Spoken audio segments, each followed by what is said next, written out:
Hey, what's up, Roxstars? It's Rox coming to you today with a review for Real Housewives of Potomac Season 8, The Reunion Part 3, which is also the wrap-up of the whole show, you guys. I feel like it's graduation day. I am so happy that this show is over and that I don't ever have to watch it or review it again, you guys. One time for the ending. I'm so glad. This episode especially confirmed that I don't never need to watch this show again. Y'all see the hate train too. Y'all see the people is saying that they need to boycott the show until they get rid of Giselle next season. I don't see that happening. But Real Housewives of Potomac got a lot on their hands right now, honey. Folks is fed up. Anyway, y'all, the reunion review. Let's get to it, shall we? I say I'm gonna take some time off, y'all. All the cashiers, they was like, somebody stole her truck. It was like you could hear it all throughout the store. This Rox coming to you today with a review for Love and Marriage Detroit, Love and Marriage Huntsville, our book 4, Real Housewives of Atlanta. Let's get to it, shall we?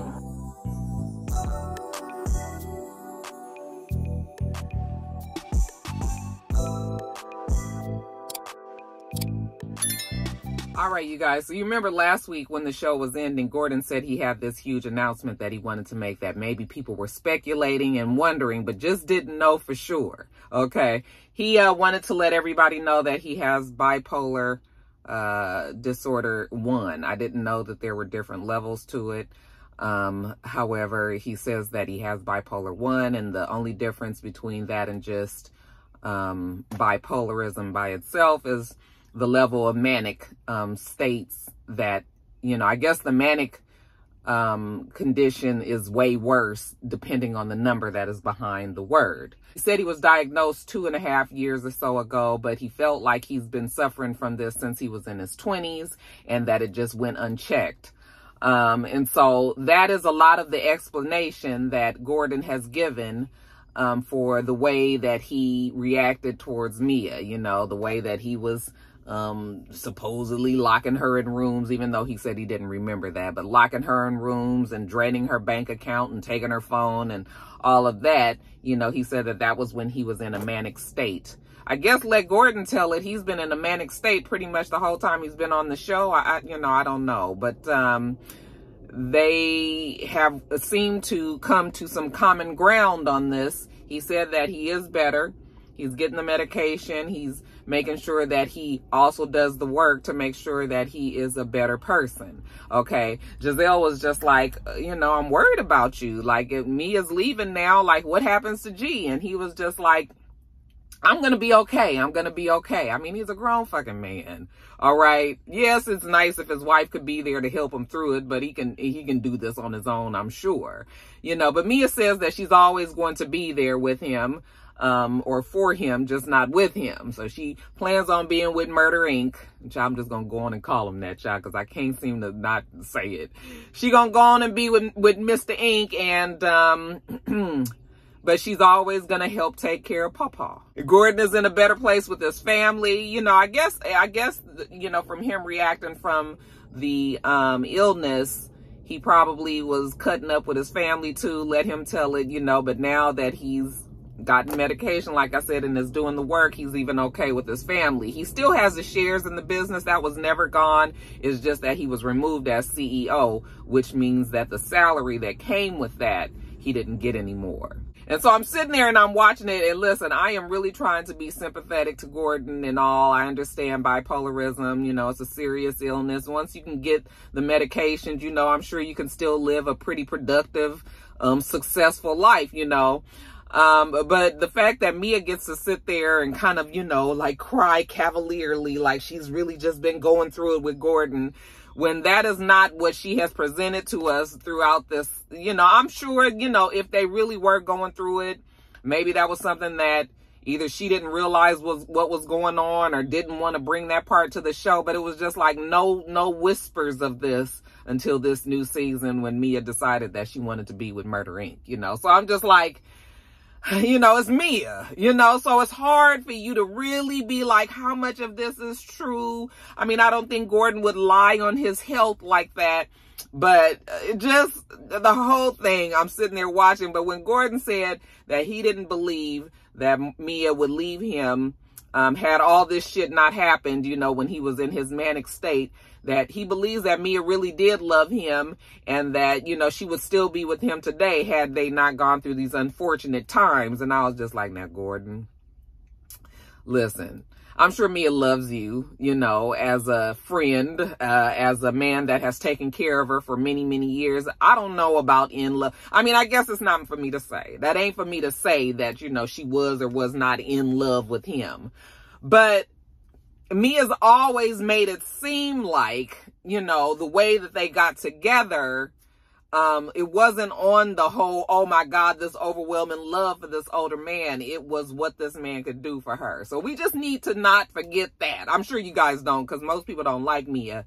And, but, you know, I thought it was cool that G was giving her the opportunity to look really good. And, you know, but I'm thinking also that G is probably like, this girl needs to stay on this show, because if his money is looking a little funny, you know, and Mia has already said that she would help him out, you know, he gotta play nice, you know, he in his retirement years and everything. So, you know, Mia says she's always going to be there for him. I was just like, I mean, I guess it worked out. He ain't got to deal with Mia no more. Mia got her new man, you know, but that shit might not work out either. So G is always going to be in the background just in case she need to come and lay on Pawpaw's gray chest.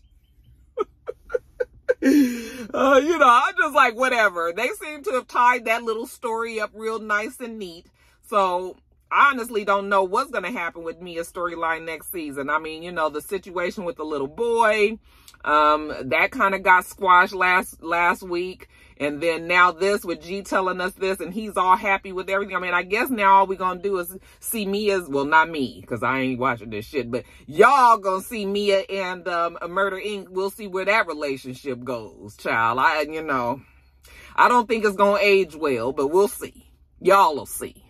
Now, we jump over to Nneka. Now it's Nneka's segment. And, you know, they show her package and all the shit that she went through on the season. And then she comes back and they tell us first, they're talking about her trying to get pregnant.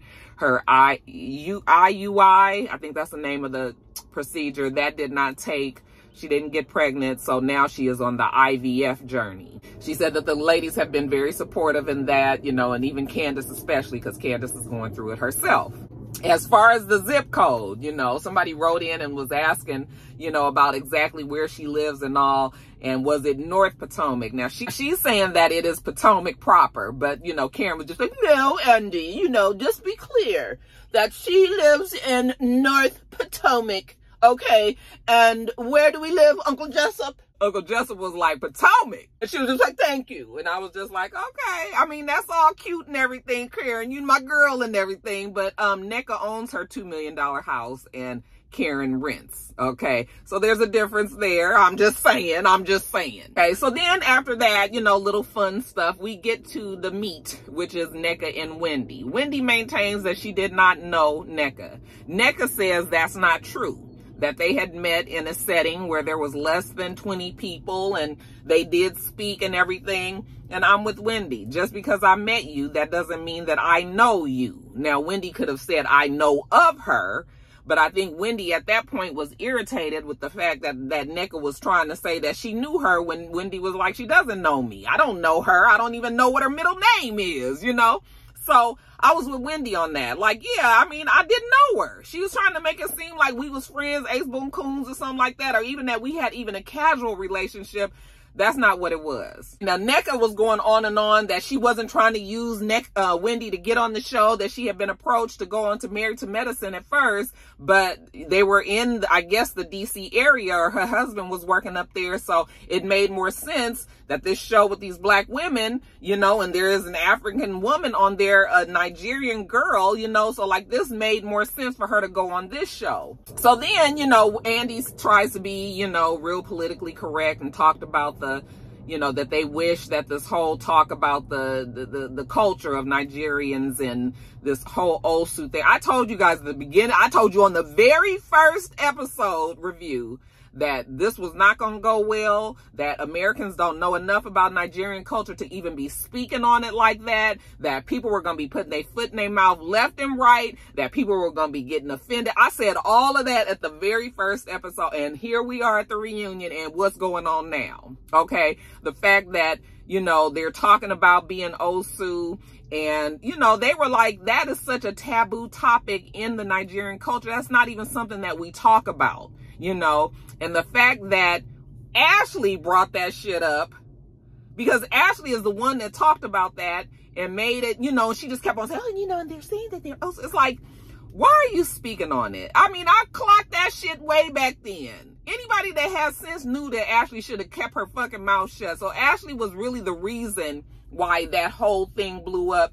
But Nneka, you know, I think because after Wendy decided that she wasn't going to try to help Nneka get on the show, then when Nneka decided to try to align herself with the girls that go against Wendy.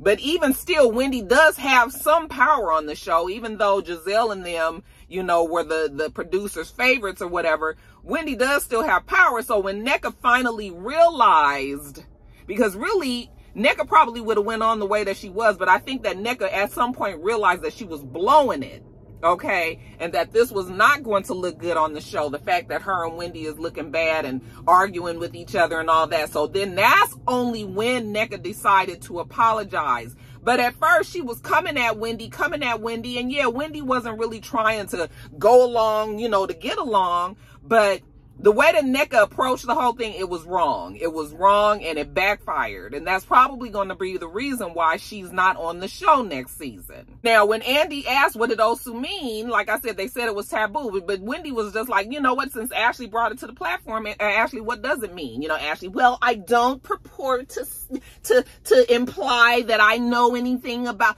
Well, why the fuck did you say it?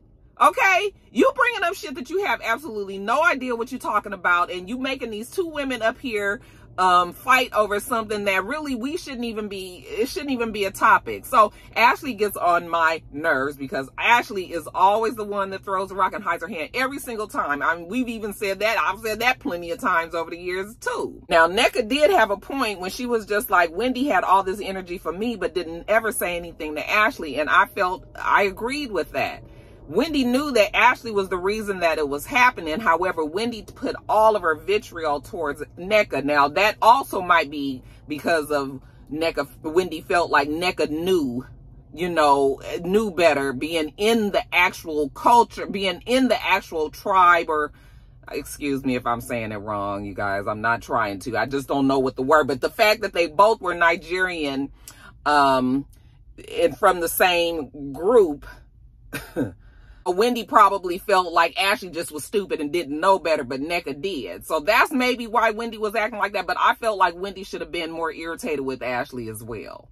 And that Ashley is always somehow able to get away with things. People always give Ashley a pass. But anyway, Wendy said the furthest that she's willing to go with Nneka is that she's willing to, you know, coexist with her and move on. But you guys know, like I know, that doesn't work on a show when you're supposed to have this sisterhood. You can't not talk to people. Look at where Giselle and Candace are. Look at where Robin and Candace are. You know, look at where Giselle and Karen were at one point. You know, look at where, when you have these fights that just continue to go on and on and on, it's tiring for the viewers. It doesn't work in a sister girl dynamic on a show like this, you know, so that's not going to work. Nneka said that Wendy tried to ice her out, but I understand why Wendy was behaving the way that she did. Was it like conducive to her staying on this show? And no, that probably is not going to help Wendy either, because the producers are probably looking at Wendy like Wendy is difficult and not trying to, you know, but I understood why Wendy, you know, really was acting the way that she was. You know, Nneka was really trying to put 20 on 10. Now, the next segment, Kiarna comes, okay? But we're going to just call her Kay. I like Kay because she's cute and she's bubbly, the right amount of bubbly, not overly bubbly. She doesn't seem fake. She just seems like a cool girl. And the fact that all the ladies on the show like her, you know, that she is like a perfect person that would have been, you know, could have gone in as a friend and then graduated on to being a housewife. Well, she could still be on the show, but I guess they would have to try to rework. But it works okay because she gets along with everybody. So anyway, so, you know, first they talk about the fact that she went on the trip with them and that she was sick and, you know, they left her for dead. I mean, I really do. We was being dramatic because just like G is a grown man, K is a grown woman. Like, yeah, I'm sorry you felt bad, you know, and maybe it would have been cool if Wendy and Candace could have came up there and seen her and everything. But like, if they didn't come, like, I'm not fixing to be mad at y'all for not coming. And, you know, it's just like, if you didn't feel well, hell, go lay down, shit, you know. But Giselle goes in there and checks on her. And just like Candace said, I also thought that that was just a way to make Giselle look better. You know, the fact that, because the fact that they were making such a big deal about it is I feel like production knew that Kay felt a way about nobody checking on her. And so, you know, it could have been whispers on set or something. And Giselle was like, let me go in here and check on her, you know, just so she can say, well, this is Wendy's friend. Why Wendy didn't check on her? The girl's grown and she's fine. She wasn't like dying, you know, she was just sick. Shit. Take a nap. So then we kind of jump around after this. They go back to Wendy, talking about Wendy and her 10 jobs, you know. Yeah, she's a teacher. She's a doctor, you know. She is not a doctor, a medical doctor. She has her doctorate, so she teaches, and she has her candle business, and she wrote a book, and now she has her YouTube talk show. And how's it doing? And she said that it's doing well. But yeah, she's doing all these things. She's a Haymon, okay? But she said that she's about to stop teaching because it's taken too much time away from her family, too much time away from her kids. And she just wants to be there. As far as calling Mia slow, you know, I just was like, oh God, we are so sensitive. People are just so sensitive to everything, you know. Not trying to be bad. I mean, talk bad about people who have mental illness and, you know, maybe developmentally disabled or delayed, you know, but you know, like Wendy said, Mia said that she's bi-coastal, North Carolina and DC. Like, I mean, what do you want me to say to that? You know, I mean, it was a joke, you guys. People just be so, everything is, oh God, I tell you, people are super sensitive. But you know, I understand if people have, you know, might have a delay or have a delayed person in their family, you know, they would take offense to that. I don't think that Wendy meant that, you know, like that. So then we move on to Ashley and her relationship with Michael. Now, you guys know I've said the whole time that divorce is bullshit.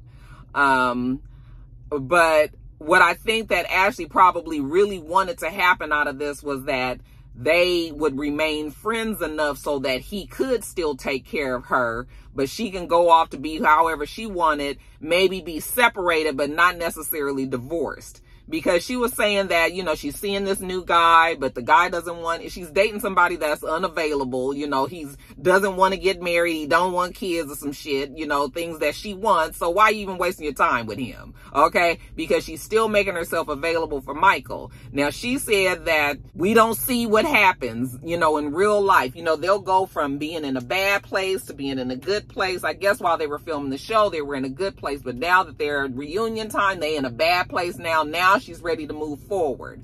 But I really think that maybe Ashley was trying to, you know, have her cake and eat it too. Like, I'm gonna be married to him, but not with him no more. I'm gonna go and be with these other men, but he gonna be giving me money for the kids and me and, you know, all of this.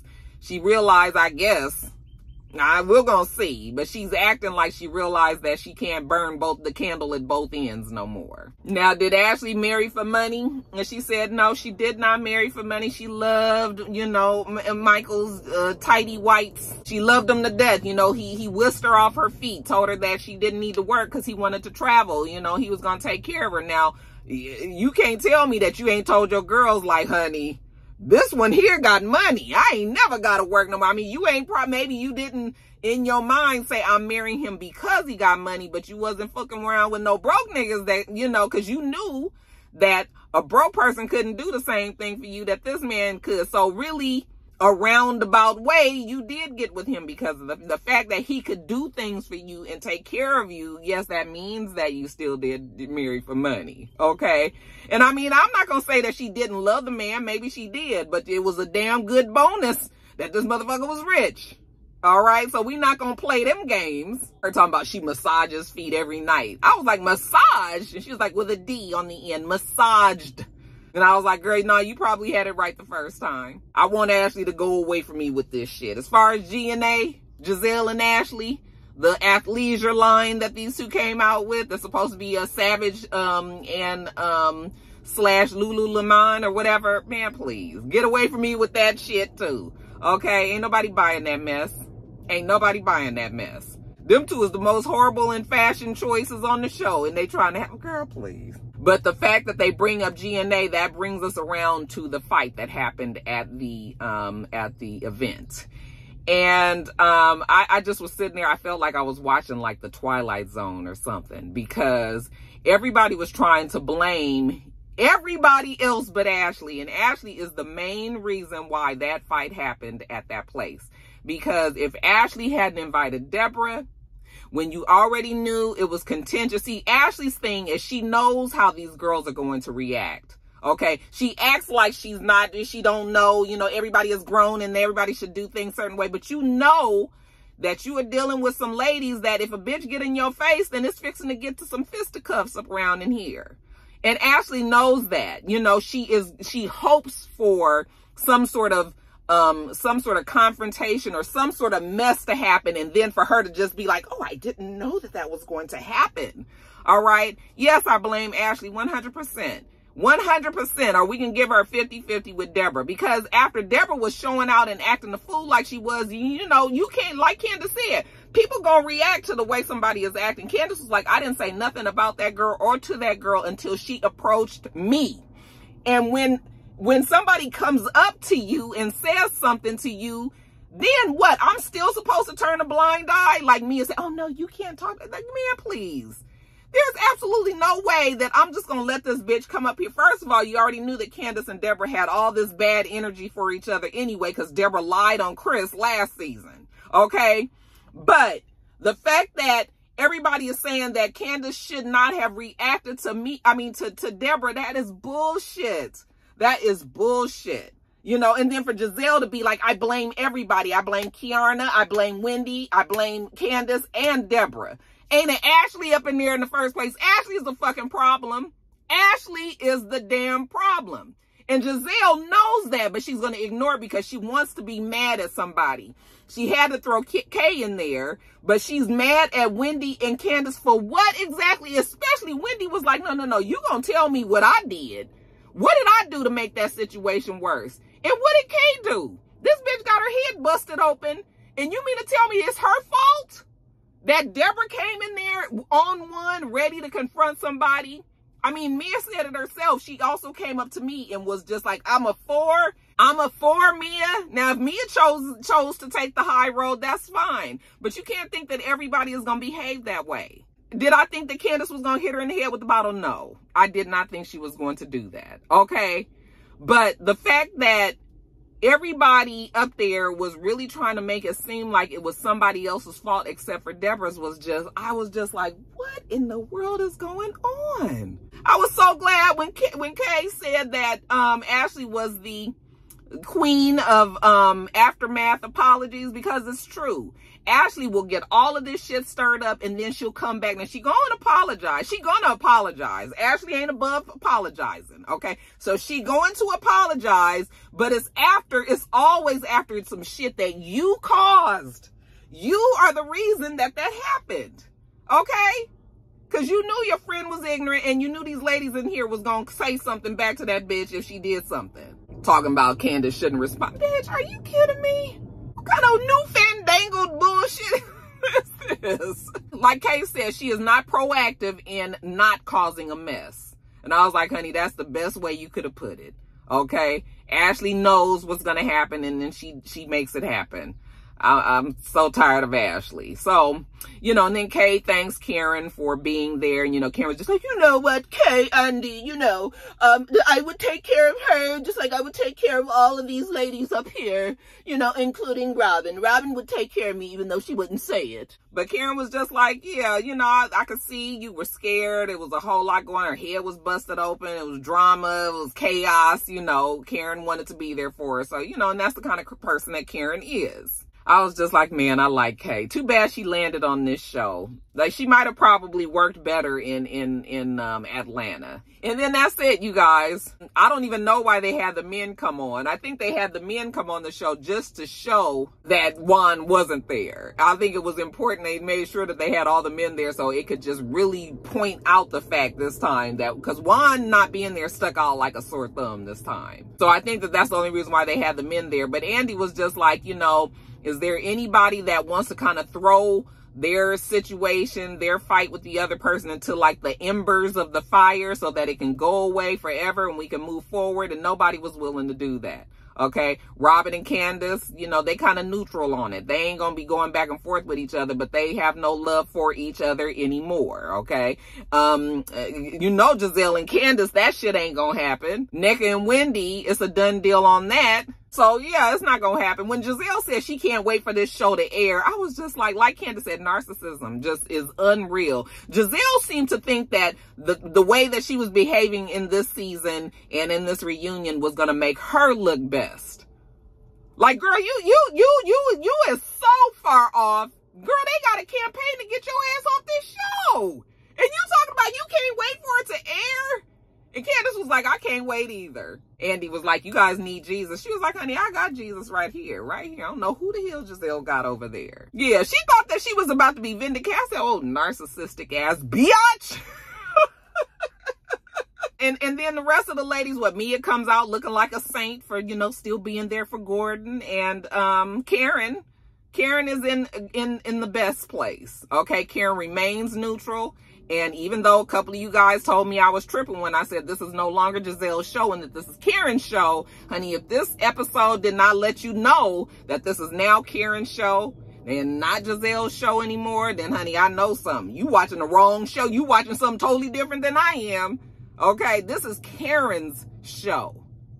Everybody loves Karen. Karen is neutral. She's grown. Okay, and Giselle, she needs to get knocked back a few pegs, honey. Giselle has completely just, that head is blown up. I think the fact that Carlos King told her that she is Potomac, that she just took that and, honey, just, But I've never seen Giselle so activated in a reunion, because normally Giselle just sits there and is quiet. But the fact that she's not in that chair next to Andy, which definitely means something, you know, and then she just was talking and saying a whole bunch of stuff and laughing and all this and all this. I was like, girl, this ain't gonna go over well. I'm telling you. I'm telling you.